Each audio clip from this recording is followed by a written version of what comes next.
be a very dangerous precedent. And that brings me to a question, not as emotional, I promise you. I don't see how it's possible to maintain this position of the United States current administration, which is that the states are individually responsible for their future of the people, and that the U.S. will not engage one way or the other to determine the future of what they're negotiating over. What happens when the state decides to use force? For example, in the case of Bosnia and Herzegovina, if the state decides to use force, what would the U.S. response then? Is it a maintainable position, in other words, to have this kind of hands-off approach? All right, and I want to take a few questions. There's a lot of hands and not a lot of time. Behind you, Farah, the gentleman in the purple tie. Yeah, good morning. Thank you. My name is Bashir Goth. I'm the representative of Somaliland in Washington, D.C. I was reading your book last night on page 145. I have seen that you have written Somaliland has theoretically has fulfilled all the theoretical standards of statehood, and that's correct, in my opinion. Somaliland has over the last 27 years been peaceful, stable, and democratic. Actually, we can say a model in the region, and the ambassador will I think, verify that one. It is in a very strategic place across the Bab el-Mandeb. In a volatile region, it's a very peaceful region. It contributes to the stability and peace in the whole region, and I think that's to the interest of the United States, because it prevented terrorism and piracy from the whole region. Don't you think that lack of meaningful engagement will bring instability instead of engaging with Somalia? Okay, thank you. And then there's somebody back there, just right there. Yeah. Thank you very much. My name is Ahmed. I'm from South Yemen. I'm representing STC. I heard gentlemen talking about the self-determination cases. I was hoping that, sorry, I have sore throat. I was hoping that to hear anyone talking about the case of South Yemen. South Yemen, as you may know, we never been one country in Yemen. We just united in 1990, and then the unity collapsed, and it became an occupation for us in South Yemen. Twice, war against us. Even now, the war is going on. Do you think South Yemen, you can talk about self-determination based on what you talking here, gentlemen? Okay, thank you. So let's take those three. Sure. So, and I think I can address a couple of them within the same question. And I'd like to say this is not isolationist, neither hands off. By indicating that the United States supports the territorial integrity of states does not mean, though, that we're not looking at the front end. And I keep going back to the core of fragile states. And this is very important, that I go back to what can we do, what we are committed to doing to prevent some of these reasons for peoples to ask for self-determination from happening in the first place. So conflict preventative measures, whether that be, some of the early warning forecasting and types of enabling local partners, burden sharing, working with local partners on the ground so that they are responsible for their own futures and their own political outcomes. So it's not a retrenching, it's focusing more on the front part of it and getting at some of the root causes of state fragility in the first place, if that makes sense. Well, let me take the case of Somaliland first. To me, this is open and shut. Of course, it should be recognized as an independent sovereign state. It's operated that way for 27 years. And that's, Somaliland is a perfect example of the kind of absurdity of a policy that is based on the, preserving forever the territorial integrity of a state that actually doesn't exist, that is Somalia within the borders on the map. With regard to South Yemen, I know the history. I don't know enough, but you do have a geographic area. You do have a different political history from Sana'a, Yemen, may be particularly acute now. I mean, I would also say if there was a genuine, overwhelming support on the part of the people of South Yemen, then that would be their entitlement.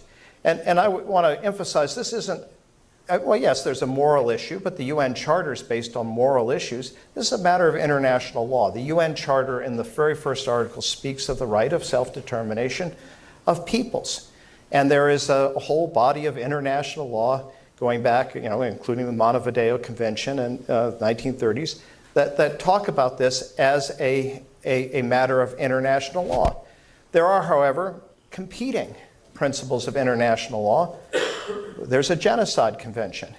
And so it's not a moral matter to say that if you go out and you massacre the people who would vote the other way in your territory, you drive them out, you have a Srebrenica, Visegrad, and all these places, well, maybe then everybody's left doesn't get to vote. I mean, Quebec couldn't just expel all the English speakers and then say, oh, well, now we get to have a referendum on independence. So that's a very practical matter.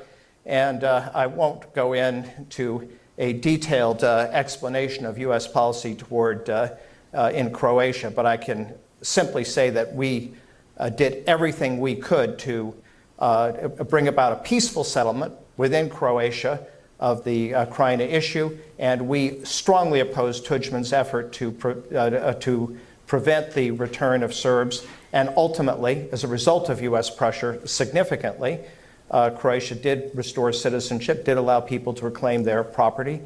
Sadly, only a percentage of them have come back. And I know we could debate this, Mr. Kesich, for many hours, because God knows I have.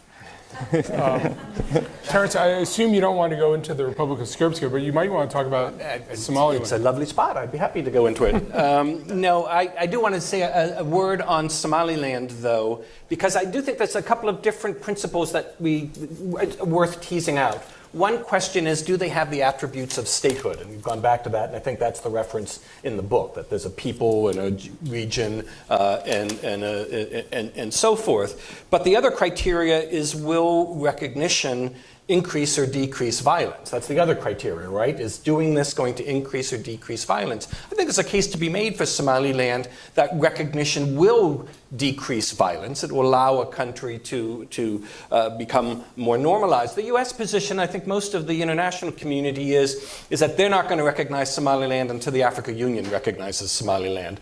They're not going to go against the African Union's position because it ain't our business as much as it's their business, and so on. I'm not sure that's the end of the debate, because it leaves the U.S. policy and European policy it limits the options because of what the African Union in its own wisdom wishes to do. But it does also put Somaliland in a kind of a difficult position. We're going to get deep into the weeds here, but Somaliland was British Somaliland, while the rest of Somalia was Italian Somaliland, and they actually were two different independence processes. And so from a very narrow international legal point of view, you could say this is self-determination. The Somalilanders and Somalis merged, but now they want a divorce. And can't one party divorce if that party wishes to divorce? Or can the other party say, no, you can't divorce, you must remain part of me? And that is a difficult position, I think, to take internationally. Somaliland's a great story, by the way. It really is a great story. The Yemen case is similar. Yeah, no, Yemen was independent. To reinforce that point, that it did have an international, you have postage stamps, from these places. Yeah. Sorry, we'll just do a few more right here. Yep, ma'am.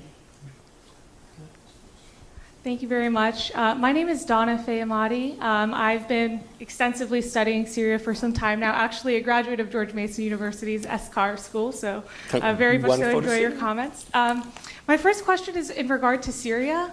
We have yet to kind of touch on it. Assistant Secretary, I was wondering if I may pose the question to you. You mentioned that the United States' position is to support the territorial integrity of states. And President Trump most recently recognized the Golan Heights as Israeli. And so I'm wondering how this may spur some kind of new movement of independence or self-determination if it were to become a recognized portion of Israel, and how this could create another sort of movement in the region that could per se be a Syrian self-determination movement in that area. The Financial Times reported that Israel granted the first Golan Heights oil drilling license for a US-based company, so I think that's pretty relevant. At the same time, I wanted to pose the question as well in regards to the recent tension between Syria and Russia, as Syria has recognized that Latakia will be given some kind of rights for Iran to operate a facility over there. And most recently, Russia's aim to return the remains of the Israeli soldier back to Israel also is escalating this tension. And I'm wondering if this new Syrian-Iranian cooperation that's more heightened than the Russian-Syrian cooperation may affect the self-determination movement of the Kurds within Syria. And then my final kind of point in question is also more geared towards the Syrian Kurds, which is that in the region where Raqqa is, of course, the Syrian Democratic Forces have had some kind of movements of building governance, capacity, so on and so forth. But at the same time, we're seeing an emergence of this new, perhaps, ethnic identity. And when you base your governance off of an ethnic identity, oftentimes this can create a lot more sort of resentment and grievances upon people. And so a lot of Syrian Arabs are afraid of this sort of new identity-based governance that may be along the lines of a Syrian Kurdish movement. And so how might the United States address that and promote a civic ethnic identity for any kind of self-determination movement? Thank you. And we're going to answer those 3 questions in the next 2 minutes. Everybody got those? That's all? Why don't we just take those because we have to wrap up. Sure we do. I just will say that our U.S. priorities in Syria remain unchanged. We're committed to the enduring defeat of ISIS and al-Qaeda, the irreversible political solution to the Syrian conflict in line with United Nations Security Council Resolution 2254, and the removal of Iranian-backed forces in Syria. So, even though ISIS may have had a territorial defeat, there still is a significant threat, and we will remain until that threat is removed.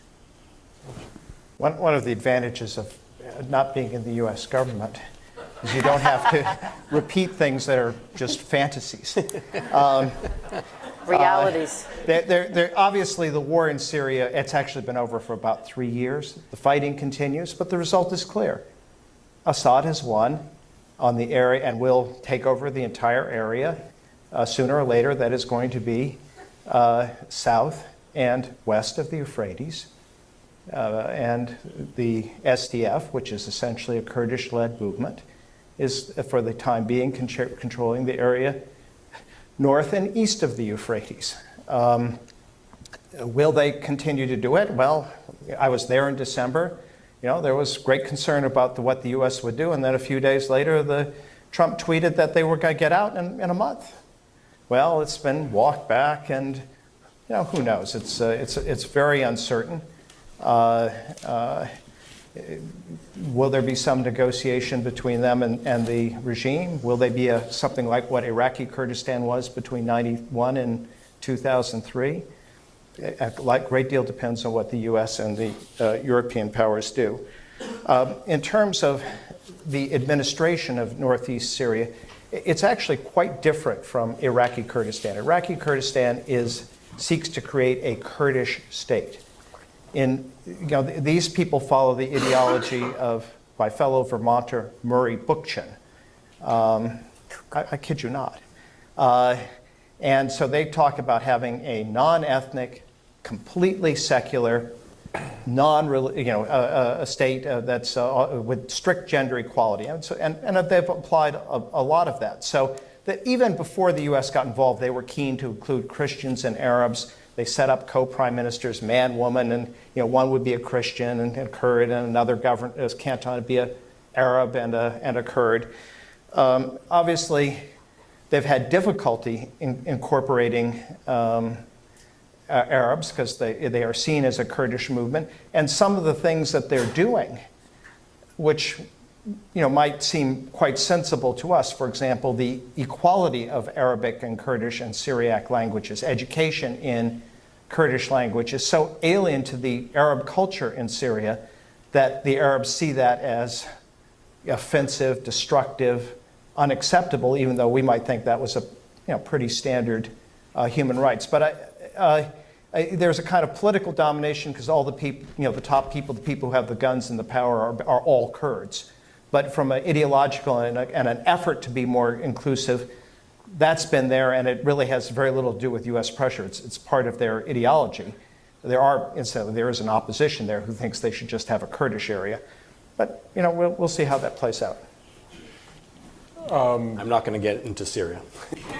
I'm afraid that we are out of time. I am grateful to you all for coming. I hope that you will read Self-Determination Success.